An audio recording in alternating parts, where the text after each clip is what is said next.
பூவைக்கு பூக்கள் சொந்தம்மா, பூவுக்கும் தேனுக்கும் பூச்செந்தும் போதைக்கும் ஏக்கள் சொந்தம்மா. திலகம் வீட்டில் கார்டனை சரி செய்வதற்கு, மேற்பார்வை செய்வதற்கு ஏராளமான தொழிலாளர்கள் இருந்தார்கள்.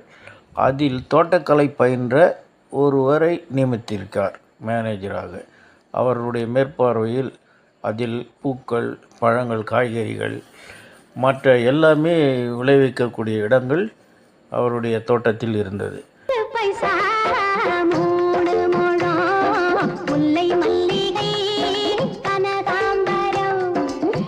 மக்கள் திலகம் பூஜை அறையில் தன் தாயின் படம் முன்பு நின்று முடிவெடுப்பார். வெளியே ஒரு கோயில் கட்டி வைத்திருக்கிறார். அதில் வெளியே செல்லும்போது அங்கே நின்று வணங்கிவிட்டு செல்வார்.